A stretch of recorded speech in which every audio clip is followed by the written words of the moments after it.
সুন্দরবনের জলদস্যু দমনের জন্যে তিনি কোনো প্রতিকারের ব্যবস্থা নেবেন কি না, এবং সেখানে নিয়মিতভাবে কোস্টগার্ড, বিজিবি, সেনাবাহিনী এবং পুলিশের যৌথ অভিযান করা প্রয়োজন। যদি প্রতি মাসে একবার করে যৌথ অভিযান করা হয় তাহলে জলদস্যুরা দুর্বল থাকতে পারে। আমি এই বিষয়ে দৃষ্টি আকর্ষণ করছি যে আমার এই এলাকায় কোস্টাল বেল্ট এরিয়া বৃহত্তম একটি উপজেলায়, যেখানে গতকাল রাতে জলদস্যু ছাড়াও এলাকায় কিন্তু ডাকাতের উপদ্রব বেড়ে গেছে। আমার একজন পেট্রোল পাম্পের মালিক আরব আলী তার বাড়িতে কালকে পরশুদিনকে স্প্রে করে বাড়িতে সবাইকে সচেতন করে তার বাড়ির সব লুটপাট করে নিয়ে গেছে। গত বছর। ধন্যবাদ। এ পর্যায়ে বক্তব্য উপস্থাপন করবেন পিরোজপুর ৩ আসন থেকে নির্বাচিত মাননীয় সংসদ সদস্য জনাব মোহাম্মদ রুহুল আমিন দুলাল। মাননীয় স্পিকার, আপনাকে ধন্যবাদ। মাননীয় স্পিকার, আমার নির্বাচনী এলাকা বাংলাদেশের সর্বদক্ষিণে উপকূলীয় অঞ্চল মঠবাড়িয়া। এখানে গত স্বৈরাচারী সরকারের আমলে একটি টেকনিক্যাল কলেজ ও স্কুল এর অনুমোদন দেওয়া হয় এবং অন্তর্বর্তীকালীন সরকারের সময় এই প্রকল্পের টেন্ডার হয়। এই প্রকল্পটি তৎকালীন স্বৈরাচারী সরকারের দোসর সাবেক এমপি রুস্তুম আলী ফরাজির গ্রাম অজপাড়াগায় এই প্রকল্পটি নিয়ে যাওয়া হয়েছে। প্রকল্পটি প্রায় 28 কোটি টাকার মতন ব্যয় হয় এই স্কুল অ্যান্ড কলেজ করার জন্য। আমি এখানে মাননীয় মন্ত্রী মহোদয়ের কাছেও এই প্রকল্পটি যাতে উপজেলা এবং ইউনিয়ন সড়কের পাশে অথবা উপজেলা হেডকোয়ার্টারের কাছাকাছি যাতে এইটা নির্মাণ করা হয় এবং সাইট পরিবেশ স্থানান্তর করা হয়, এজন্য মাননীয় মন্ত্রী মহোদয়ের কাছে আমি অলরেডি একটা ডিউ লেটারও দিছি। আপনার মাধ্যমে এই কারিগরি যে স্কুল অ্যান্ড কলেজ এইটা যাতে ইউনিয়ন মহাসড়কের পাশে অথবা ইউনিয়ন সড়কের পার্শ্ববর্তী এলাকায় অথবা মঠবাড়িয়া উপজেলার আশপাশে যাতে এই প্রকল্পটি নির্মিত হয়, এই জন্য আমি মাননীয় মন্ত্রী মহোদয়ের দৃষ্টি আকর্ষণ করছি এবং এর সাথে আমাদের মাননীয় প্রধানমন্ত্রীর হস্তক্ষেপ কামনা করছি। ধন্যবাদ মাননীয় সদস্য। এ পর্যায়ে বক্তব্য উপস্থাপন করবেন লালমনিরহাট 2 আসন থেকে নির্বাচিত মাননীয় সংসদ সদস্য জনাব মোহাম্মদ রুকুন উদ্দিন বাবুল। জনাব মোহাম্মদ রুকুন উদ্দিন বাবুল। মাননীয় স্পিকার, আপনাকে অসংখ্য ধন্যবাদ। আমি কৃতজ্ঞতা প্রকাশ করছি মাননীয় প্রধানমন্ত্রী, সংসদ নেতা, আমার দলের চেয়ারম্যান আমাকে মনোনয়ন দিয়ে এই মহান সংসদে আসার জন্য সুযোগ করে দিয়েছেন। পাশাপাশি আমি কৃতজ্ঞতা প্রকাশ করছি আমার নির্বাচনী এলাকার জনগণের প্রতি, তারা আমার প্রতি আস্থা রেখে তাদের প্রতিনিধিত্ব করার সুযোগ করে দিয়েছেন। আমার নির্বাচনী এলাকা আদিতপুর এবং কালীগঞ্জ উপজেলা। এই এলাকার মানুষ তাদের প্রধান আয়ের উৎস কৃষি, কিন্তু যোগাযোগ ব্যবস্থা তাদের খুবই উন্নয়নের দরকার। এই জন্যে যে আমার এলাকার মানুষ যে খাদ্যশস্য এবং সবজি চাষ করে, এই ফসলগুলোর বিভিন্ন জেলায় তারা রপ্তানি করে আয় করে, কিন্তু যোগাযোগের বেহাল অবস্থা। এই যোগাযোগ উন্নয়নের জন্যে আমি লক্ষ্য করেছি যে অন্যান্য এলাকার তুলনায় আমার এলাকার সড়ক উন্নয়ন অনেক কম হয়েছে। গুরুত্বপূর্ণ রাস্তাগুলোর, বিশেষ করে ইউনিয়ন এবং উপজেলা পর্যায়ের রাস্তাগুলোর কোনো কাজ হয়নি। তুলনামূলকভাবে অন্যান্য এলাকায় এ গ্রেড এবং বি গ্রেডের যদিও কাজ শেষ হয়েছে, কিন্তু আমার এলাকার এই রাস্তাগুলোর জন্য গুরুত্ব সহকারে আপনার মাধ্যমে মাননীয় মন্ত্রী মহোদয়কে দৃষ্টি আকর্ষণ করছি, যেন রাস্তাগুলো উন্নয়ন করে মানে এগুলোর জন্য ব্যবস্থা নেওয়া হয়। আপনাকে ধন্যবাদ। ধন্যবাদ মাননীয় সদস্য। নওগাঁ 6 আসন থেকে নির্বাচিত মাননীয় সংসদ সদস্য শেখ মোহাম্মদ রেজাউল ইসলাম। শেখ মোহাম্মদ রেজাউল ইসলাম 2 মিনিট আলোচনার সুযোগ পাবেন। বিসমিল্লাহির রহমানির রহিম। মাননীয় স্পিকার, আপনাকে ধন্যবাদ এই মহান সংসদে আসার সুযোগ করে দেওয়ার জন্য। আজকে আমাদের প্রধানমন্ত্রী জনাব তারেক রহমানকে ধন্যবাদ জানাই এবং ধন্যবাদ জানাই আমার নির্বাচনী এলাকা আত্রাই রায়নগর সকল মানুষকে যারা এখানে নির্বাচিত করে কথা বলার সুযোগ করে দিয়েছেন।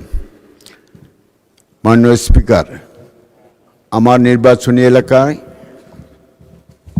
2টি হসপিটাল রয়েছে, যার ডাক্তার সংখ্যা একেবারেই কম, বিশেষ করে বিশেষজ্ঞ ডাক্তার আত্রাই এবং রায়নগরে কম, এবং সেখানে মেডিসিন এবং স্বাস্থ্যসেবার জন্য যেটা সবচেয়ে প্রয়োজন, আমাদের পরীক্ষামূলক যে যন্ত্রপাতি সেটা অকেজ রয়েছে। এবং আত্রাই উপজেলায় হেলথ কমপ্লেক্সের বর্ষা মৌসুমে পানি আসলে পানি জলাবদ্ধতার সৃষ্টি হয়, সেখানে কোনো ড্রেনেজ ব্যবস্থা নেই। এবং একই সঙ্গে 2 উপজেলার বিশেষজ্ঞ ডাক্তার এবং আমাদের আত্রাইতে সাব সেন্টার রয়েছে 37টি, ডাক্তার রয়েছে 15টিতে। এই সকল সমস্যার সমাধানকল্পে আমি স্বাস্থ্যমন্ত্রীর দৃষ্টি আকর্ষণ করছি। এই আপনার ধন্যবাদ। কুড়িগ্রাম 1 আসন থেকে নির্বাচিত মাননীয় সংসদ সদস্য জনাব মোহাম্মদ আনোয়ারুল ইসলাম।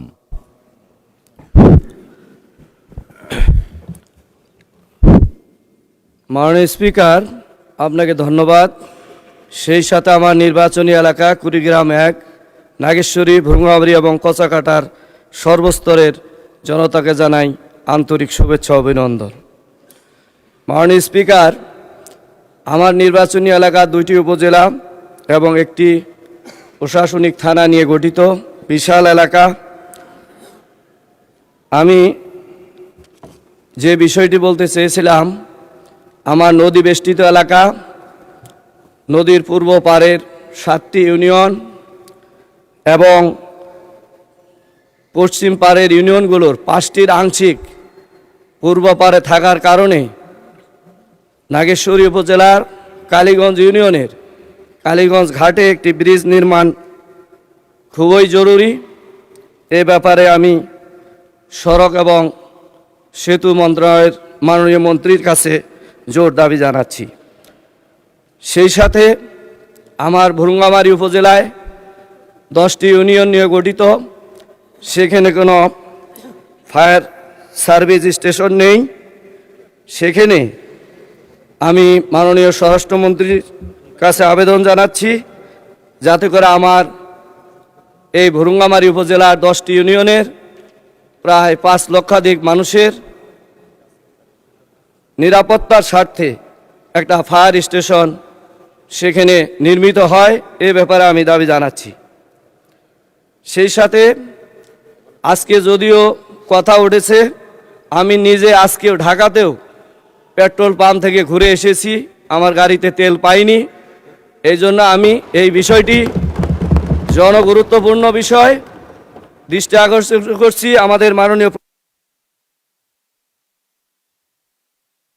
ধন্যবাদ মাননীয় সদস্য। চট্টগ্রাম 1 আসন থেকে নির্বাচিত মাননীয় সংসদ সদস্য জনাব নুরুল আমিন। বিসমিল্লাহির রহমানির রহিম। মাননীয় স্পিকার, আপনাকে ধন্যবাদ। আমি সর্বপ্রথম মহান রাব্বুল আলামিনের দরবারে শুকরিয়া জ্ঞাপন করছি। এই মহান সংসদে আমাকে দাঁড়িয়ে কথা বলার তৌফিক দান করেছেন, আলহামদুলিল্লাহ। আমি গভীরভাবে কৃতজ্ঞতা প্রকাশ করছি গণপ্রজাতন্ত্রী বাংলাদেশ সরকারের মাননীয় প্রধানমন্ত্রী আমাকে সর্বাত্মকভাবে সহযোগিতা করে উনি আন্তরিকভাবে প্রচেষ্টার মাধ্যমে আমাকে অবহেলিত মিরসরাইবাসীর পক্ষে কথা বলার সুযোগ করে দিয়েছেন। আমি একই সাথে প্রিয় মিরসরাইবাসীর প্রতি কৃতজ্ঞতা জানাচ্ছি। আমাকে মহান সংসদে তাদের প্রতিনিধি হিসাবে তাদের পবিত্র আমানত ভোট দিয়ে আমাকে এই সংসদে পাঠিয়েছেন। আমি মিরসরাইবাসীর প্রতি কৃতজ্ঞতা জানাচ্ছি। আমি আমার সংসদীয় এলাকা চট্টগ্রাম 1 মিরসরাই ভৌগোলিক কারণে অত্যন্ত গুরুত্বপূর্ণ উপজেলা। ইতিমধ্যে এশিয়ার বৃহত্তম অর্থনৈতিক অঞ্চল গঠিত হয়েছে, যার কারণে দেশের বিভিন্ন অঞ্চলের মানুষ তাদের জীবন জীবিকার জন্য মিরসরাইতে আসেন কর্মসংস্থানের জন্য। কিন্তু দুঃখের বিষয়, এই আমার মিরসরাইতে এখন প্রায় 12-14 লক্ষ মানুষের বসবাস। একটি মাত্র হাসপাতাল যার উপর মানুষ নির্ভর করে 50 শয্যা বিশিষ্ট হাসপাতাল মস্তাননগর, তাও যান্ত্রিক অনেক ত্রুটিপূর্ণ। এই মতো অবস্থায় আমি মানুষের প্রত্যাশা, জনপ্রত্যাশার দিক থেকে মানুষ প্রত্যাশা করে এই হাসপাতালকে 250 শয্যা বিশিষ্ট হাসপাতালে পরিণত করার জন্য আমি মাননীয় ধন্যবাদ। লক্ষ্মীপুর 2 আসন থেকে নির্বাচিত মাননীয় সংসদ সদস্য জনাব মোহাম্মদ আবুল খায়ের ভূঁইয়া। ধন্যবাদ মাননীয় স্পিকার। এই মহান জাতীয় সংসদে আমি আজকে কৃতজ্ঞতা প্রকাশ করছি। আজকের এই সংসদের সংসদ নেতা মাননীয় প্রধানমন্ত্রী, বিএনপি চেয়ারম্যান জনাব তারেক রহমানের নিকট কৃতজ্ঞতা প্রকাশ করছি আমার নির্বাচনী এলাকা লক্ষ্মীপুর 2 আসনের জনগণের, যারা নির্বাচিত করে আমাকে এখানে কথা বলার সুযোগ দিয়েছেন। মাননীয় স্পিকার, আমি মাননীয় সড়ক পরিবহন ও সেতুমন্ত্রীর দৃষ্টি আকর্ষণ করি 71 বিধিতে একটি নোটিশ দিয়েছি দৃষ্টি আকর্ষণের জন্য। সেটা হচ্ছে, বিষয় হচ্ছে কুমিল্লা লালমাই চাঁদপুর লক্ষ্মীপুর বেগমগঞ্জ সড়ক লক্ষ্মীপুর চাঁদপুর অংশকে 4 লেন উন্নতি করা প্রসঙ্গে। মাননীয় স্পিকার, আমার নির্বাচনী এলাকা লক্ষ্মীপুর 2 লক্ষ্মীপুর সদর অংশের আংশিক এবং রায়পুর অংশ 2টি উপজেলা নিয়ে গঠিত। এটি বিশাল এলাকার অংশ, উপকূলীয় অঞ্চল। আবহমান কাল থেকে এখানে আপনার নারিকেল সুপারি চাহিদা, দেশের চাহিদা মিটিয়ে বিদেশে রপ্তানি করা হয়। তদুপরি এই অঞ্চলে আপনি জানেন নতুন করে চরাঞ্চল সৃষ্টি হওয়ার কারণে বাৎসরিক প্রায় 3000 কোটি টাকার সয়াবিন উৎপাদিত হয় এবং এই সয়াবিন বিদেশে রপ্তানি করা হয় দেশের প্রত্যন্ত অঞ্চলের বিভিন্ন ছোটোখাটো ইন্ডাস্ট্রির মধ্যে দিয়ে। মধুসূদনহাট একটি প্রস্তাবিত নদীবন্দর, এখানে ভোলা বরিশাল এবং দক্ষিণ পশ্চিম অঞ্চলে বিশাল একটা অংশের লোক এই মধুসূদনহাট দিয়ে যাতায়াত করে। এরপর চাঁদপুরের হরিণা ঘাটের অংশ, সেটাও আপনার। ধন্যবাদ মাননীয় সদস্য। ঢাকা 4 আসন থেকে নির্বাচিত মাননীয় সংসদ সদস্য সৈয়দ জয়নুল আবেদিন। আলহামদুলিল্লাহ। মাননীয় স্পিকার, আপনাকে ধন্যবাদ আমাকে সময় দেওয়ার জন্য। একই সাথে আমি ধন্যবাদ জানাচ্ছি ঢাকা 4 177 নং আসনের শ্যামপুর, কদমতলী এবং যাত্রাবাড়ি একাংশের সর্বস্তরের জনগণকে, যারা আমাকে বিপুল ভোটে বিজয়ী করে সংসদে কথা বলার সুযোগ করে দিয়েছেন। মাননীয় স্পিকার, আমার আজকের যে আলোচনার বিষয়, জনগুরুত্বপূর্ণ বিষয়, সেটা হলো সংসদীয় এলাকায় চরম তীব্র গ্যাস সংকট। ঢাকার অন্যতম একটি গুরুত্বপূর্ণ আসন, যেখানে পুরান এবং নূতন মিলে ঢাকা। 9টি গুরুত্বপূর্ণ ওয়ার্ড শিল্প অঞ্চল রয়েছে। দীর্ঘদিন থেকে এই অঞ্চল অবহেলিত। উন্নয়নের অধিকাংশ ছোঁয়া এই এলাকাতে পড়েনি। উপরন্তু এখন বিগত ফ্যাসিস্ট আমল থেকেই, অর্থাৎ বিগত 3 বছর থেকে সংসদীয় এলাকার প্রায় 80% এলাকাতে গ্যাসের চরম সংকট, জনগণ ভোগান্তিতে রয়েছে, বাণিজ্যিক কার্যক্রম ব্যাহত হচ্ছে। আবাসিক গ্যাস বলতে গেলে 3 বছর পর্যন্ত অধিকাংশ জায়গায় নেই, কিছু জায়গায় 2 বছর পর্যন্ত, 1 বছর, এভাবে দীর্ঘদিন পর্যন্ত গ্যাস না থাকা সত্ত্বেও তাদেরকে বিল নিয়মিত পরিশোধ করতে হচ্ছে। কারণ বিল পরিশোধ না করলে গ্যাসের লাইন কেটে দিবে মর্মে হুমকি দেয়, যার কারণে জনগণ গ্যাসের বিল পরিশোধ করে আসছে। এই ব্যাপারটি সমাধানের জন্য এবং নিরবিচ্ছিন্ন নির্বিঘ্ন গ্যাস সরবরাহ করার জন্য আমি মাননীয় বিদ্যুৎ, জ্বালানি ও খনিজ সম্পদ মন্ত্রণালয়ের দৃষ্টি আকর্ষণ করছি। মাননীয় স্পিকার, আপনাকে ধন্যবাদ। ধন্যবাদ। কুমিল্লা 2 আসন থেকে নির্বাচিত মাননীয় সংসদ সদস্য জনাব মোহাম্মদ সেলিম ভুঁইয়া। বিসমিল্লাহির রহমানির রহিম।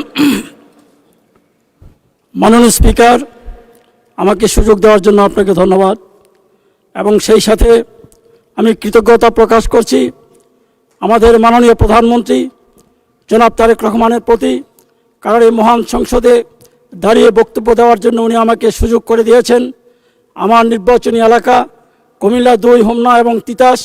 এই হোমনা এবং তিতাস একেবারেই একটা অনুন্নত এলাকা। এখানে রাস্তাঘাট বলতে কিছুই নেই। আজকে যে বিষয়টি নিয়ে আমি এখানে উত্থাপন করছি সেটি হলো, হোমনা একটি সরকারি হাসপাতাল আছে, যে হাসপাতালে রোগীরা যায় হাসপাতালে চিকিৎসা করার জন্য, কিন্তু ওই হাসপাতালে কোনো সুস্থ ব্যক্তিও গেলেও সে রোগী হয়ে ফিরে আসে। তো সুতরাং এই হাসপাতালে 50 শয্যা বিশিষ্ট একটি হাসপাতাল, নাই এখানে ডাক্তার। সেখানে একটি ডাক্তার থাকার জন্য যে ডরমিটরি থাকে, সেই ডরমিটরিটা দীর্ঘদিন যাবৎ অকেজো এবং এটা পরিত্যক্ত।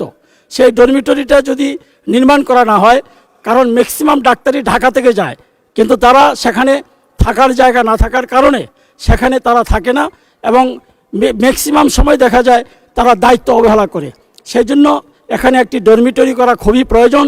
এখন এই হসপিটালটিকে, এখানে অনেক রোগী, এই হাসপাতালটিকে 100 শয্যা বিশিষ্ট হাসপাতালে যদি উন্নীত করা হয়, তাহলে এই অবহেলিত হোমনাবাসী সেখানে তাদের যে রোগের চিকিৎসা করার তারা একটা সুযোগ পাবে, এবং এই সুযোগটা যাতে পায় আমি মাননীয় স্বাস্থ্যমন্ত্রীর দৃষ্টি আকর্ষণ করছি যে খুব দ্রুত সেখানে হোমনায় একটি ডরমিটরি করা, এবং হোমনায় যে সমস্ত শূন্য পদগুলি আছে ডাক্তারদের, সেই শূন্য পদগুলি যাতে অবিলম্বে পূরণ করা হয়, এবং সেই সাথে সেই হাসপাতালে কোনো ক্লিনার নাই, সেই ক্লিনার না থাকার কারণে একেবারে স্যাঁতস্যাঁতে জায়গা। এবং ধন্যবাদ মাননীয় সদস্য। এই মহান সংসদের মাননীয় সদস্যগণ, আমরা প্রায় সময়েই মোবাইল ফোনের রিংটোনের আওয়াজ আসে, এতে আমাদের অনেকে ডিস্ট্রাক্টেড হয়। আমি হামলি রিকোয়েস্ট করব মোবাইল ফোনের সাইলেন্ট মোডে রাখার জন্য। ধন্যবাদ। মাননীয় সদস্যবৃন্দ, চলতি অধিবেশনে অদ্য 30/3/2026 তারিখ আলোচনার জন্য মুলতবি প্রস্তাব বিধি 62 আওতায় 2টি নোটিশ পাওয়া গেছে। প্রথম নোটিশটি দিয়েছেন মাননীয় সংসদ সদস্য শেখ মুজিবুর রহমান ইকবাল, কিশোরগঞ্জ 5 আসন থেকে নির্বাচিত। মাননীয় সদস্যের নোটিশের বিষয়বস্তু নিম্নরূপ: ঐতিহাসিক জুলাই সনদ 2025 যা রাজনৈতিক সমঝোতার দলিল হিসেবে স্বাক্ষরিত হয়েছে তা বাস্তবায়নের প্রক্রিয়া নির্ধারণের জন্য আলোচনা প্রসঙ্গে আমি এখন মাননীয় সংসদ সদস্য জনাব শেখ মুজিবুর রহমান ইকবাল, কিশোরগঞ্জ 5 আসন থেকে নির্বাচিত সদস্যকে তার মুলতবি প্রস্তাবটি উত্থাপনের জন্য আহ্বান জানাচ্ছি। ধন্যবাদ মাননীয় স্পিকার। সংসদে আজকে দাঁড়িয়ে রাব্বুল আলামিনের শুকরিয়া হাজির করছি যে আমি আজকে সংসদে কথা বলার সুযোগ পেয়েছি। মাননীয় স্পিকার, ঐতিহাসিক জুলাই জাতীয় সনদ 2025 যা রাজনৈতিক সমঝোতার দলিল হিসাবে স্বাক্ষরিত হয়েছে তা বাস্তবায়নের প্রক্রিয়া নির্ধারণের জন্য সংসদে মুলতবি করে আলোচনার জন্য নোটিশ প্রদান করছি। মাননীয় স্পিকার, আমি এই বিষয়ে একটি কথা বলতে চাই। এই জুলাই সনদ ঐতিহাসিক সনদ। এই আন্দোলন ঐতিহাসিক আন্দোলন। এই আন্দোলন দীর্ঘ 17 বৎসরের আন্দোলন। এই আন্দোলনে আমরা বহু নেতাকর্মী হারিয়েছি, বহুত নেতাকর্মী গুম হয়েছে, বহুত মানুষ হত্যা হয়েছে। অতি সত্বর সংসদে এটা মুলতবি করে আলোচনার জন্য আনা হোক। এটা একা কারো কৃতিত্ব নয়, সকলের কৃতিত্ব। কৃষক, শ্রমিক, মেহনতি জনতা, ডাক্তার, ইঞ্জিনিয়ার সকলে এই আন্দোলনে অংশগ্রহণ করেছে। এই আন্দোলনের বিস্ফোরণ ঘটিয়েছে আমাদের ছাত্র সমাজ। আমাদের ছাত্র সমাজ আমরা 17 বৎসর মিথ্যা মামলা, গুম, হত্যা, জেল, জুলুম এটার বহিঃপ্রকাশ। মানুষের শরীরে যেমন ফোড়া হয়, এই বিষ ফোড়া যখন বড় হয়েছে ছাত্ররা তা গালিয়ে দিয়েছে। আন্দোলনটি সেই রকম হয়েছে। আমি দেখেছি মাননীয় স্পিকার, আমার ছোট ভাই রেবে কর্মগত, তার সন্তান, তার মেয়ে নর্থ সাউথ ইউনিভার্সিটিতে পড়ে। মা ফোন করেছে মেয়ের কাছে, মা তুমি কোথায়? মেয়ে বলেছে আমি আন্দোলনে আছি। ভাই ফোন করেছে বোনকে, তুমি কোথায়? বলো আমি আন্দোলনে আছি। মাও আন্দোলনে গিয়েছে, ছেলেও আন্দোলনে গিয়েছে। বাবা কাজ শেষ করে বাড়ি ফিরে দেখে তার মেয়ে, তার ছেলে, তার স্ত্রী তিনজনই আন্দোলনে আছে। তখন বাবাও ইউনিফর্ম খুলে সে আন্দোলনে যোগ দিয়েছে। সেইভাবে এত বড় আন্দোলন হয়েছে মাননীয় স্পিকার। অতএব এটা পুঙ্খানুপুঙ্খানুভাবে সকলের মতামত নিয়ে সংসদে বিশদ আলোচনা করে এটা বাস্তবায়ন করা হোক। সকলের মতামত নিয়ে 71 যেমন আমাদের কাছে স্বাধীনতা যুদ্ধ আমাদের কাছে যেমন মূল, 24ও আমাদের কাছে অত্যন্ত জরুরি, যাতে এই দুটার সাথে কোনো সংঘর্ষ না হয়, 71-এর চেতনার উপর যাতে কোনো আঘাত না আসে, সেই দিকে লক্ষ্য রেখে আমি মাননীয় স্পিকার আপনার মাধ্যমে সকল সংসদ সদস্যকে বলবো সুন্দরভাবে আলোচনা করুন। আরেকটি কথা না বললেই নয়, সংসদে আমরা সবাই জাতীয় সংসদ সদস্য, আমাদের বিরোধী দলীয় সদস্য বলা হয়। এই সংসদ যাতে আর বিরোধী দলীয় শব্দ না উচ্চারণ করা হয়। আমরা এই সংসদে এসেছি এই দেশের উন্নয়নের জন্য। আমরা সকলে মিলে মাননীয় সদস্য কাজ করব। আপনার নোটিশের বিষয়বস্তু উত্থাপন করুন দয়া করে। মাননীয় স্পিকার, আবেগময় হয়ে গেছি মাননীয় স্পিকার। দীর্ঘদিন আপনার কোর্টে অনেক জ্বালিয়েছি, অনেক নেতাকর্মী আপনাদের জামিন করাইছি। আজকে যেহেতু আপনি ময়মনসিংহের সন্তান, আমিও ময়মনসিংহ সন্তান, ওয়ারিশ হিসেবে মাননীয় স্পিকার 2 মিনিট পাই, আমাকে ওয়ারিশ হিসেবে 2 মিনিট দেন। ধন্যবাদ মাননীয় সদস্য, আপনি দয়া করে বসুন। Thank you. আমরা নোটিশটি নিষ্পত্তি করব।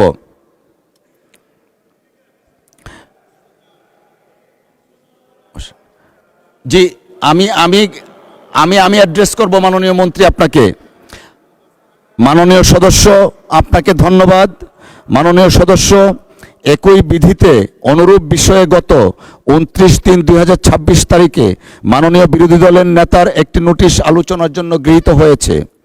উক্ত বিষয়ে আগামীকাল অর্থাৎ 31/3/2026 তারিখের দিনের সর্বশেষ বিষয় হিসাবে 2 ঘণ্টাকাল আলোচনার জন্য সময় নির্ধারণ করে দিয়েছি। কার্যপ্রণালী বিধি 63 ও বিধি অনুযায়ী একই অধিবেশনে যে বিষয়ে আলোচিত হয়েছে কোনো প্রস্তাব পুনরায় সে বিষয়ে আলোচিত হবে না। অনুরূপ বিষয় আগামীকাল আলোচিত হবে বিধায় মাননীয় সদস্য জনাব শেখ মুজিবুর রহমান ইকবালের বিধি 62-র আওতায় প্রাপ্ত নোটিশটি মুলতবি প্রস্তাব আকারে গ্রহণ করা গেল না বলে আমি দুঃখিত। মাননীয় সদস্যবৃন্দ, আপনারা যে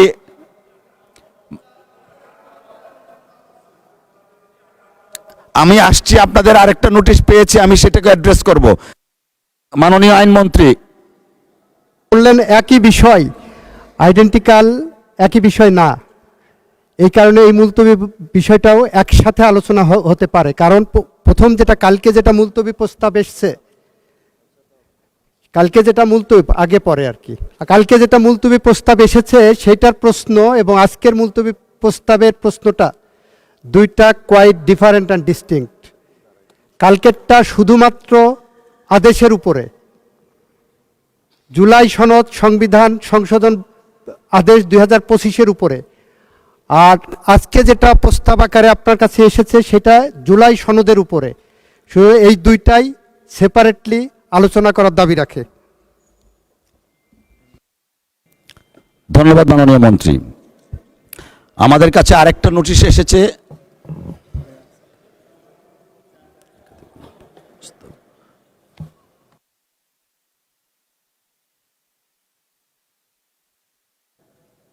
মাননীয় মন্ত্রী,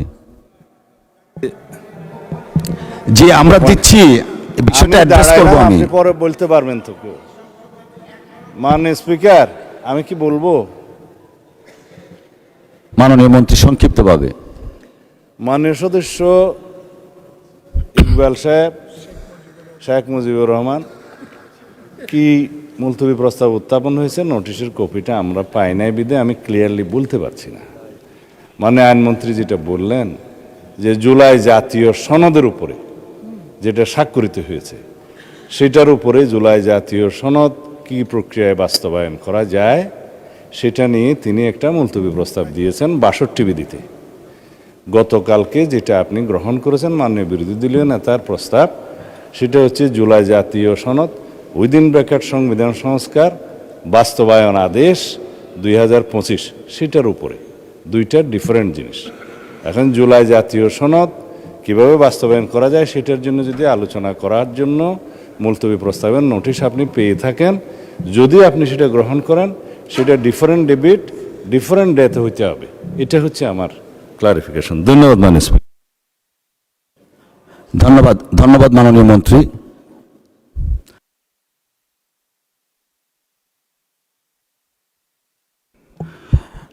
আমি মাননীয় মন্ত্রী আমি আসছি আপনার কাছে। আমি মাননীয় সদস্য জনাব শেখ মুজিবুর রহমান ইকবাল সাহেবের নোটিশটা আরেকটু পরীক্ষা নিরীক্ষা করে মাগরিবের বিরতির পর এই বিষয়ে সিদ্ধান্ত দিব। আমরা আরেকটা নোটিশ পেয়েছি মাননীয় সদস্য চট্টগ্রাম 15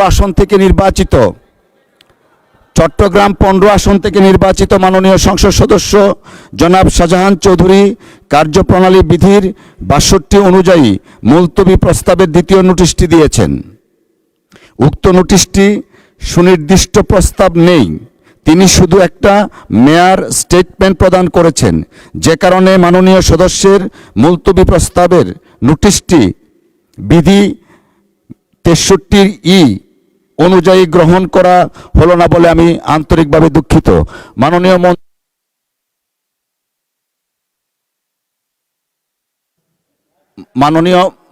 বিদ্যুৎ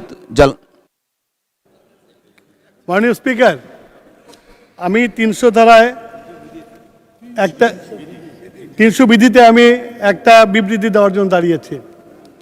মাননীয় স্পিকার, আপনার মাধ্যমে দেশের সকল সম্মানিত নাগরিকদের জ্ঞাতার্থে আমি আজ এই মহান জাতীয় সংসদে একটি জরুরি গুরুত্বপূর্ণ বিষয়ে বক্তব্য উপস্থাপন করতে দাঁড়িয়েছি, যা শুধু জ্বালানি খাতের প্রশ্ন নয়, এর সাথে আমাদের জাতীয় অর্থনীতি, স্থিতিশীলতা, অগ্রগতি, জনগণের দৈনন্দিন জীবনযাপন, উৎপাদন ব্যবস্থা, কৃষি, শিল্প, ব্যবসা বাণিজ্য সামগ্রিকভাবে জাতীয় অগ্রগতির সমৃদ্ধির প্রশ্ন জড়িত। বৈশ্বিক অস্থিতিশীল পরিস্থিতির মধ্যে বাংলাদেশের গ্যাস ও জ্বালানি তেলের মজুদ ও সরবরাহের অগ্রিম প্রস্তুতি এবং পরিকল্পনার বিষয়টি দেশবাসীর সামনে উপস্থাপন করা জরুরি মনে করেছি। বিভ্রান্তি সৃষ্টির মাধ্যমে জনসাধারণের মধ্যে যাতে কোনো মহল উদ্বেগ উৎকণ্ঠা সৃষ্টি না করতে পারে, সেই জন্য আজকের আমার এই বিবৃতি। মাননীয় স্পিকার, বিশ্ব আজ এক অস্থির সময় অতিক্রম করছে। আন্তর্জাতিক সংঘাত, ভূরাজনৈতিক উত্তেজনা, সরবরাহ ব্যবস্থার ঝুঁকি ও জ্বালানি পরিবহনের অনিশ্চয়তা সব মিলিয়ে বিশ্ববাজারে এক ধরনের অস্থিতিকর পরিস্থিতির সৃষ্টি হয়েছে। বিশেষ করে মধ্যপ্রাচ্যের উত্তেজনা বিশ্বজুড়ে জ্বালানি সরবরাহ ব্যবস্থা চাপের মুখে ফেলেছে। এই অভিঘাত বিভিন্ন দেশের মতো বাংলাদেশেও এসে পৌঁছেছে। কিন্তু আমি অত্যন্ত দৃঢ়তার সাথে এই সংসদকে জানাতে চাই, মাননীয় প্রধানমন্ত্রী জনাব তারেক রহমানের নির্দেশে তত্ত্বাবধানে আমরা সঠিক এবং সময় উপযোগী প্রস্তুতি নিয়েছি সরবরাহ ব্যবস্থা স্বাভাবিক ও পরিচ্ছন্ন রাখতে এবং জনগণের স্বস্তি নিশ্চিত করতে নিরলসভাবে আমরা কাজ করে যাচ্ছি। মাননীয় স্পিকার, স্পষ্টভাবে বলতে চাই, এই পর্যন্ত বাংলাদেশে জ্বালানির কোনো ঘাটতি নাই, বরং আমরা গত বছরের তুলনায় সরবরাহ আরও বৃদ্ধি করেছি। গত বছরে এই সময় যে পরিমাণে জ্বালানি তেল বিক্রি হয়েছিল, এবছর তার চেয়ে বেশি সরবরাহ নিশ্চিত করতে পেরেছি। বর্তমানে সরকার দায়িত্বভার গ্রহণ করেছে 17 ফেব্রুয়ারি 2026 তারিখে। সেদিন জ্বালানি তেলের মধ্যে সবচেয়ে বেশি ব্যবহৃত ডিজেলের মজুদ ছিল 2,06,000 মেট্রিক টন। অদ্য 30 মার্চ 26 তারিখে দেশে ডিজেলের মজুদ আছে 2,18,000 মেট্রিক টন। বর্তমানে সরকার দায়িত্ব গ্রহণ করার পর 17 ফেব্রুয়ারি থেকে 29 মার্চ পর্যন্ত 41 দিনে ডিজেল বিক্রি হয়েছে 4,82,000 মেট্রিক টন। মাননীয় স্পিকার,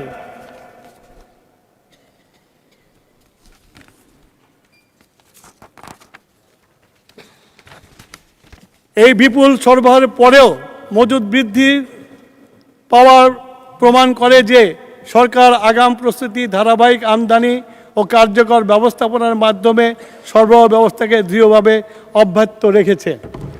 এবারে ঈদুল ফিতরে সামনে রেখে মানুষের যাতায়াতে যেন বিঘ্ন হয়, পরিবহন ব্যবস্থাকে সচল থাকে, কৃষি এবং শিল্প উৎপাদন ব্যাহত না হয়, ব্যবসা বাণিজ্যে যাতে সচল থাকে, সেই লক্ষ্য সামনে রেখে সরকার ডিজেল, অকটেন, পেট্রোলের মজুদ আরও বৃদ্ধি অগ্রিম ব্যবস্থা নিয়েছে। মাননীয় স্পিকার, আমরা 25 সালের মার্চ মাসের চাহিদার ভিত্তি ধরে 26 সালের মার্চ মাসের জ্বালানি তেলের ক্ষেত্রে 10 থেকে 25% পর্যন্ত অতিরিক্ত সরবরাহ ব্যবস্থা করেছি। অর্থাৎ সরকার সম্ভাব্য চাহিদার চেয়েও বেশি প্রস্তুতি নিয়ে রেখেছে, যাতে বাজারে কোনো ধরনের সংকট বা কৃত্রিম চার্জ সৃষ্টি না হয়। কিন্তু বাস্তবতা হলো প্রকৃত চাহিদা সেই অনুপাতে বাড়ে নেই। বিশেষ ক্ষেত্রে প্রতিমান হয়েছে জনমনের মধ্যে প্রয়োজনের চেয়ে অতিরিক্ত ক্রয়ের প্রবণতা বিদ্যমান। প্যানিক পরিস্থিতির অনর্থক জটিল করে তুলতে পারে বলে মনে করার কারণ রয়েছে। গত বছর মার্চ মাসে ডিজেলের দৈনিক চাহিদা ছিল 12,000 মেট্রিক টন, অকটেন ও পেট্রোলের চাহিদা ছিল 1,200 এবং 1,400 মেট্রিক টন। অথচ চলতি বছরে 1 থেকে 23 তারিখ পর্যন্ত অকটেনের বিক্রির পরিমাণ হয়েছে 28,939 মেট্রিক টন। মাননীয় স্পিকার, অর্থাৎ প্রতিদিন গড়ে 1,258 মেট্রিক টন। এই ক্ষেত্রে স্পষ্ট হয় যে বাজারে জ্বালানি প্রবাহ অব্যাহত রয়েছে। মাননীয় স্পিকার, একটি বিষয়ে সকলকে পরিষ্কার করতে চাই, আমাদের মোট ব্যবহৃত জ্বালানির 63% ডিজেল, যার সরবরাহ স্বাভাবিক। অর্থাৎ মোট ব্যবহৃত জ্বালানির 6.8% হলো অকটেন আর 6.77% পেট্রোলের জন্য ফিলিং স্টেশনের দীর্ঘ লাইন জ্বালানির ব্যবস্থাপনার সঠিক চিত্র প্রতিফলন করে না। এখানে প্রয়োজন অতিরিক্ত জ্বালানি সংগ্রহের মাধ্যমে মজুদ প্রবণতা থাকায় সংকট কৃত্রিমভাবে তৈরি হয়েছে। এই সংকট উত্তরণে সরকার সচেষ্ট রয়েছে তারেক রহমান সাহেবের নেতৃত্বে। ইতিমধ্যে 3,168টি অভিযান আমরা পরিচালনা করেছি, 153টি মামলা দায়ের করেছি, যাতে 75 লক্ষ টাকা অর্থদণ্ড, 16 জনকে কারাদণ্ড প্রদান করা হয়েছে। এছাড়া অভিযানের মাধ্যমে 1,40,000 litre diesel, 22,000 litre octane, 23,000 litre petrol সহ 2,08,000 লিটার তেল উদ্ধার করা হয়েছে। এই ধরনের অপকর্মের রোধে জনগণের স্বার্থে রক্ষার্থে আগামী প্রশাসনের প্রয়োজনে আরও কঠোর হতে দ্বিধাবোধ করবে না।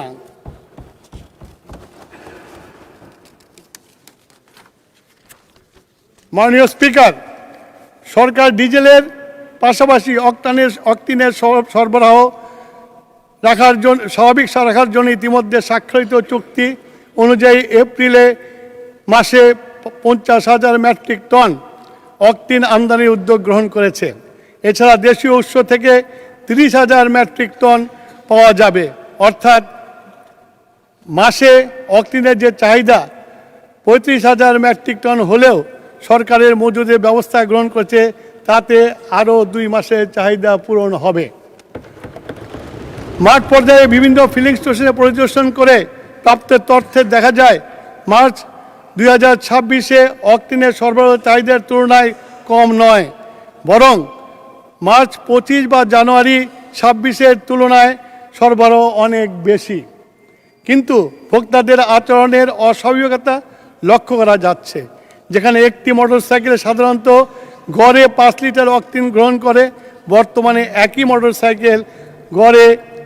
মোটরসাইকেল দিনে 3-4 বার এসে 15-20 লিটার, প্রতিবার 3 থেকে 5 লিটার পর্যন্ত অক্টিন সংগ্রহ করে।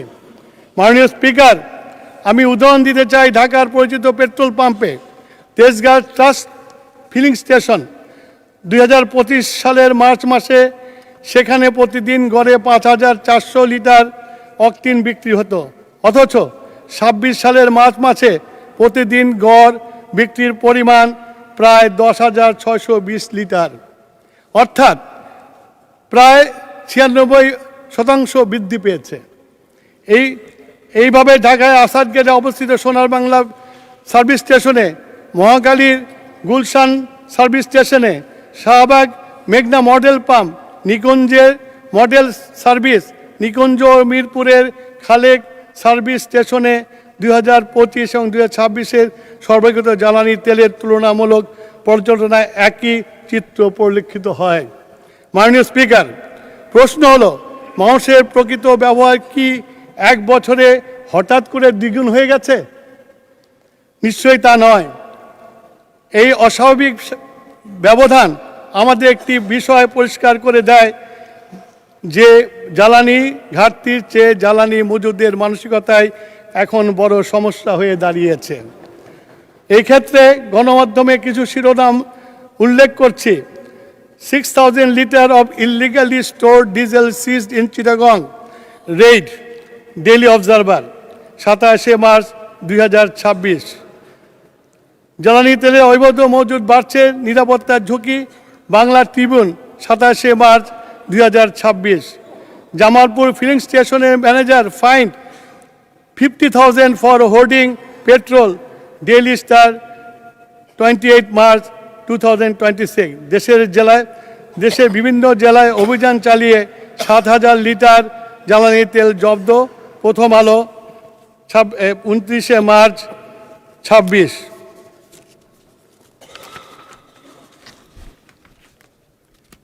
ময়মনসিংহে মাটির নিচে মজুদ 24,000 লিটার জ্বালানি তেল জব্দ, দৈনিক ইফতেখার 29 মার্চ 26। মোবাশ্বলে ভয়াবহ আকারে বাড়ছে জ্বালানি তেলের অবৈধ মজুদ, নয়া দিগন্ত 30 মার্চ 26। জ্বালানির অবৈধ মজুদ পাওয়া গেছে 17 জেলায়, পাচার চিহ্নিত হয়েছে, বণিক বার্তা 30 মার্চ 2026। আমাদের সরবরাহ ও প্রস্তুতি পর্যাপ্ত থাকা সত্ত্বেও মানুষ যদি প্রয়োজনের তুলনায় অতিরিক্ত ক্রয় করে বা কিংবা ড্রাম ও জারের মধ্যে অবৈধ মজুদ করে, তবে স্বাভাবিক সরবরাহ ব্যাহত হতে বাধ্য, দাহ পদার্থ হিসাবে গুরুতর অগ্নিকাণ্ডের আশঙ্কার সৃষ্টি করে।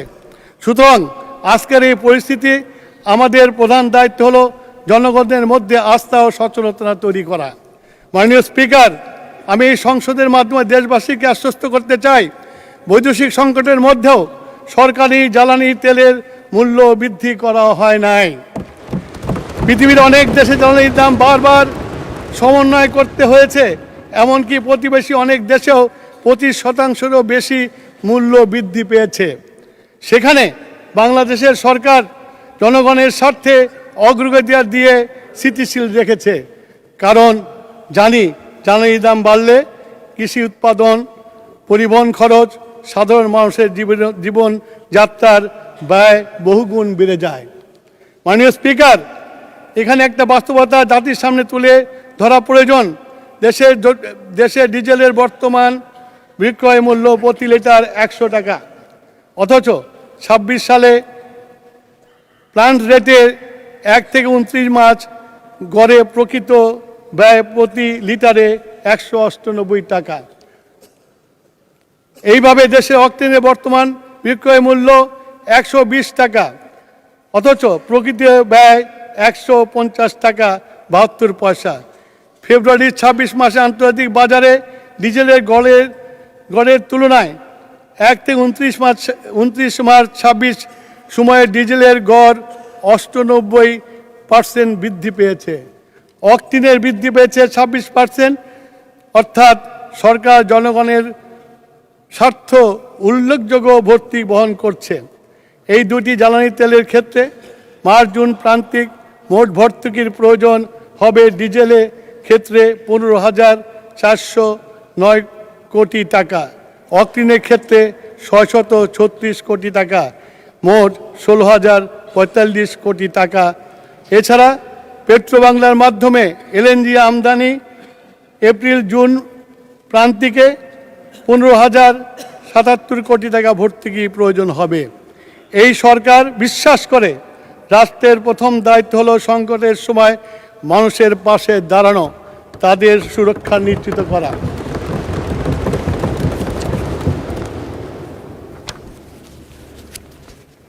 মাননীয় স্পিকার, আজ বিশ্বে বহু দেশ জ্বালানি সংকটে জরুরি পরিস্থিতি ঘোষণা করেছে, শিক্ষা প্রতিষ্ঠান কলকারখানা পর্যন্ত সীমিত করেছে, কিন্তু বাংলাদেশে আমরা সর্বোচ্চ চেষ্টা করছি জীবনযাত্রা সচল রাখতে। আমাদের পরিবহন, শিক্ষা কার্যক্রম, শিল্প কারখানা, ব্যবসা বাণিজ্য ও কৃষি উৎপাদন নির্বিচ্ছিন্নভাবে চলছে। আমরা এই গতি বজায় রাখতে চাই। আমরা এই জন্যই জনগণের সহযোগিতা জনগণের সহযোগিতা অত্যন্ত জরুরি। জনগণের ভোটে নির্বাচিত বর্তমান গণতান্ত্রিক সরকার মনে করে সবার সম্মিলিত প্রয়াসের মাধ্যমেই সেই লক্ষ্য অর্জন করা সম্ভব হবে ইনশাল্লাহ। আজকের এই সময়ে আমাদের সকলের উচিত প্রয়োজনের অতিরিক্ত জ্বালানি ক্রয় না করা, মজুদ প্রবৃত্তি রোধ করা, জ্বালানি ও বিদ্যুতের অপচয় রোধ করা, অবৈধ সংযোগ, অবৈধ মজুদ বন্ধের সোচ্চার হওয়া, জাতীয় স্বার্থ থেকে ব্যক্তিগত স্বার্থের ঊর্ধ্বে স্থান দেওয়া। মাননীয় স্পিকার, আমরা সবাই মিলে যদি সাশ্রয়ী ও সচেতন হই তবে এই পরিস্থিতি মোকাবেলা করা অনেক সহজ হবে। অপ্রয়োজনীয় আলোকসজ্জা পরিহার করা, বাণিজ্যিক প্রতিষ্ঠানে সুনির্দিষ্ট সময়ের পর বিদ্যুৎ ব্যবহারে সংযত এখন সময় এসেছে। আজ দেশে আমাদের কাছে শৃঙ্খলা, আস্থা ও দায়িত্বশীলতা আশা করে। মাননীয় স্পিকার, আমরা সম্প্রতি লক্ষ্য করছি সীমান্তের 2 জেলায় কিছু সংখ্যক অসৎ ব্যবসায়ী ও কিছু কুচক্রী মহল জ্বালানি তেল পাচারে জড়িত রয়েছে। সরকার জনগণের সাথে নিয়ে এই কঠোর হস্তে দমন করতে বদ্ধপরিকর। ইতিমধ্যে সরকারের পক্ষ থেকে অবৈধ মজুতদারির বিষয়ে তথ্য প্রদানকারীদেরকে পুরস্কার ঘোষণা করা হয়েছে। মাননীয় স্পিকার, আমরা এমন একটি দেশ গড়তে চাই যেখানে জাতীয় স্বার্থ হবে সবার আগে। সংকটের সময় মানুষ একে অপরের পরিপূরক হয়ে দাঁড়াবে। কোনো বৈশ্বিক সংকটই আমাদের মনোবলকে ভেঙে দিতে পারবে না যদি প্রতিটি নাগরিকের হৃদয়ে এই বিশ্বাস থাকে, সবার আগে বাংলাদেশ। আসুন আমরা সবাই মিলে ঐক্যবদ্ধ হই।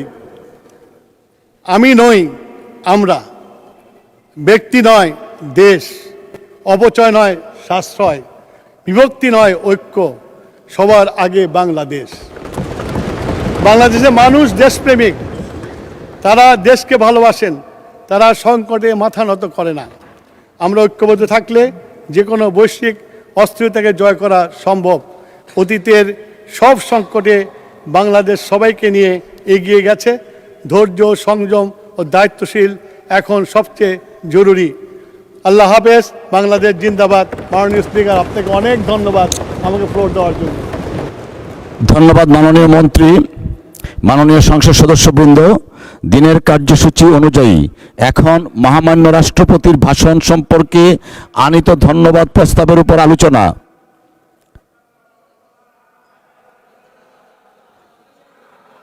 এখন আমাদের দিনের কার্যসূচি অনুযায়ী ধন্যবাদ প্রস্তাবের উপর আলোচনা। প্রথমেই আলোচনায় অংশগ্রহণ করবেন জনাব মোহাম্মদ শফিকুল হক মিলন, রাজশাহী 3 আসন থেকে নির্বাচিত জনাব শফিকুল হক মিলন।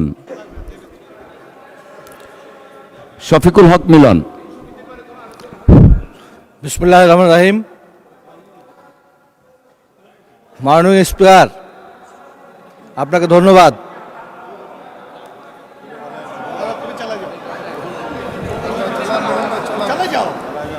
রাষ্ট্রপতির ভাষণ সম্পর্কে আনীত ধন্যবাদ প্রস্তাব, মহামান্য রাষ্ট্রপতির ভাষণ সম্পর্কে আমাকে আলোচনায় অংশগ্রহণ করতে সুযোগ দেওয়ার জন্য মাননীয় স্পিকার আপনাকে ধন্যবাদ জানাই।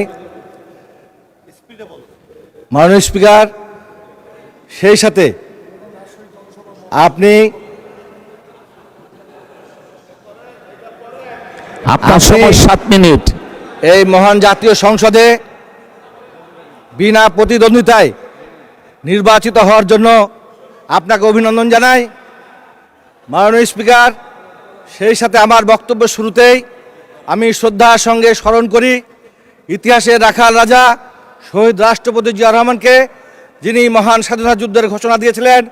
আমি শ্রদ্ধার সঙ্গে স্মরণ করি আমাদের সেই আপসহীন দেশনেত্রীকে, যিনি বাংলাদেশের গণতন্ত্রকে পুনরুদ্ধারের জন্য জীবনের মাননীয় সদস্যবৃন্দ, দয়া করে যার যার আসনে মেহেরবানি করে বসুন। দয়া করে যার যার আসনে মেহেরবানি করে বসুন। আমাদের মাননীয় সংসদ সদস্য বক্তব্য শেষ করতে দিন। আমাদের নেতা, পার্টির চেয়ারম্যান, গণপ্রজাতন্ত্রী বাংলাদেশ সরকারের মাননীয় প্রধানমন্ত্রী জনাব তারেক রহমানকে, তিনি আমাকে রাজশাহী 3 পাবা মোহনপুরের মানুষের সেবা করার জন্য মনোনয়ন দিয়েছিলেন মহান জাতীয় সংসদে, এবং আমি কৃতজ্ঞতা জানাই আমার পাওয়া মোহনপুরবাসীকে, যারা আমাকে ভোট দিয়ে নির্বাচিত করেছেন। মাননীয় স্পিকার, আমি আমার বক্তব্যের শুরুতেই মহামান্য রাষ্ট্রপতির যে বক্তব্য, সেই বক্তব্যটিকে এনজয় করেছিলাম এবং তাকে সাথে সাথে ধন্যবাদও দিয়েছিলাম। এই জন্য যে এখনও আপনার মাধ্যমে ধন্যবাদ জানাতে চাই যে আমরা দেখেছি ইতিহাসকে এবং সত্য ইতিহাসকে স্বীকার করে নেওয়া, পাশাপাশি বাংলাদেশের রাজনীতিতে বিগত দিনে যে নৈরাজ্য, সন্ত্রাস এবং স্বৈরাচারের উত্থান হয়েছিল, পাশাপাশি আমাদের যে বাংলাদেশ দুর্নীতিতে নিমজ্জিত হয়ে গেছিল, সেইটি তিনি অপকটে স্বীকার করার জন্য। মাননীয় স্পিকার, আমরা শুধু এইটুকু বলতে চাই, আমার নেতা জনাব তারেক রহমান নির্বাচনের পূর্বে রাজশাহীতে জনসভায় গেছিলেন। সেখানে গিয়ে উনি কৃষকদের জন্য উনি যে ক্ষুদ্র ঋণ, সেই ঋণের মৌকুব করার ঘোষণা দিয়েছিলেন। ইতিমধ্যে সেটি কার্যকর হয়েছে। আমি আর একটি বিষয় বলতে চাই, উনি রাজশাহীতে গিয়ে ওই আমাদের ঐতিহাসিক পদ্মা ব্যারেজের জন্য উনি প্রস্তাব দিয়েছিলেন। আমি আজকে আপনার মাধ্যমে মাননীয় প্রধানমন্ত্রীর দৃষ্টি আকর্ষণ করতে চাই, সেই পদ্মা ব্যারেজের কাজ যেন খুব দ্রুত শুরু হয়। আমি আমার নির্বাচনী এলাকার আমি কিছু বক্তব্য রাখতে চাই, সমস্যার কথা বলতে চাই। আপনারা জানেন যে পবা মোহনপুর এলাকার পবা উপজেলাটি এটি 2008 সালে প্রস্তাবের মাধ্যমে সৃষ্টি হয়েছিল, যেটিতে একবার বিএনপি থেকে নির্বাচনে অংশগ্রহণ করেছিলেন আমাদের প্রয়াত ভূমিমন্ত্রী কবির হোসেন। কিন্তু তৎকালীন নির্বাচনী যে পরিবেশ, সেই পরিবেশে এই বিএনপির সেই আসনটি ছিল না। 2018 সালে আমাকে মনোনয়ন দেওয়া হয়েছিল, কিন্তু আগের দিনে আগের রাত্রে নির্বাচনের সমস্ত কার্যক্রম সমাপ্ত হয়, সেই নির্বাচনে আমরা আমরা বিজয়ী হতে পারি নাই। কিন্তু দীর্ঘ 17 বছর লড়াই সংগ্রামের পরে আমাদের প্রায় 20,000 শহীদ, আমাদের জাতীয়তাবাদী দলের নেতাকর্মীদের শহীদের বিনিময়ে প্রায় 5 লক্ষ নেতাকর্মীকে 60 লক্ষ মিথ্যা মামলার পরে আমাদের অনেক সূর্য সহযোগীদেরকে খুন এবং গুমের মাধ্যমে, এবং আমরা সর্বশেষ যে জুলাই আগস্টে অনেক আমাদের নেতাকর্মীরা, আমাদের প্রিয় ছাত্রছাত্রীরা সহ আবাল বৃদ্ধ বনিকা প্রায় 1400 মতো শহীদ হওয়ার পরে এবং পঙ্গু হয়ে থাকার পরে আজকে আমরা এই পরিবেশ পেয়েছি। আমরা আজকে মহান এই জাতীয় সংসদে দাঁড়িয়ে আপনি আমাকে বক্তব্য দিয়েছেন, আমি আপনার মাধ্যমে মহান জাতীয় সংসদের সম্মানিত সদস্যদেরকে বলবো, আমরা এইটি সত্যি সত্যি আমরা মুখে সোনার চামচ অথবা রূপার কাঠি দিয়ে এই সংসদ তৈরি হয় নাই। এইটির পিছনে আমাদের ট্যুর ছিল, আমাদের পোস্টিং ছিল বিভিন্ন জেলখানা থেকে জেলখানায়। আমরা ঢাকা জেল থেকে রাজশাহী জেলে ট্রান্সফার হয়েছি, আমাদের পায়ে ডান্ডা বেরিয়েছিল, আমরা হাসপাতালের বারান্দায় ঘুরেছি।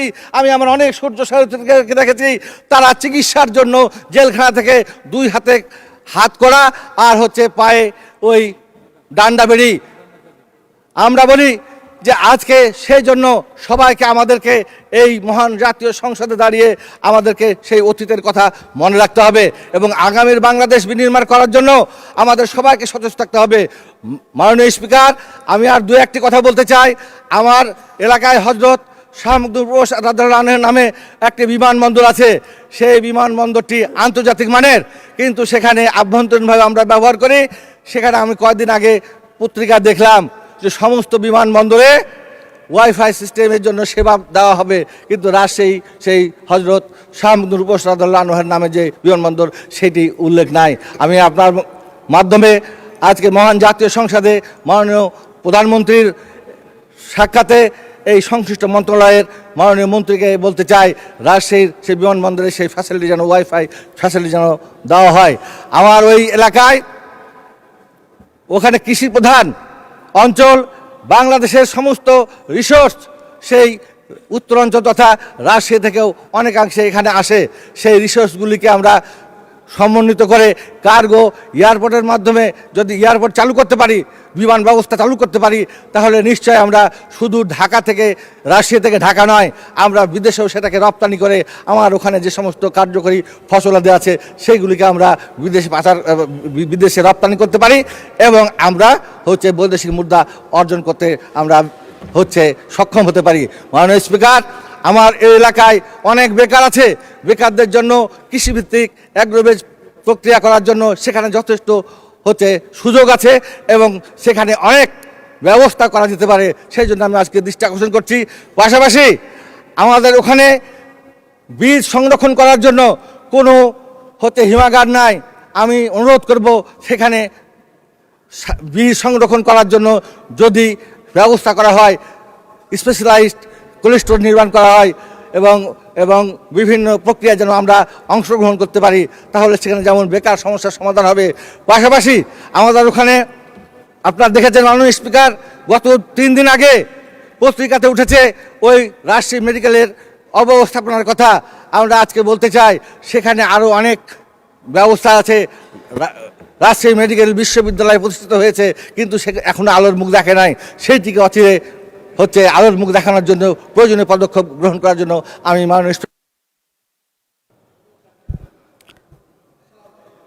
মাননীয় সদস্যবৃন্দ, মাগরিবের নামাজের জন্য সংসদের বৈঠক 30 মিনিটের বিরতি দেওয়া হলো।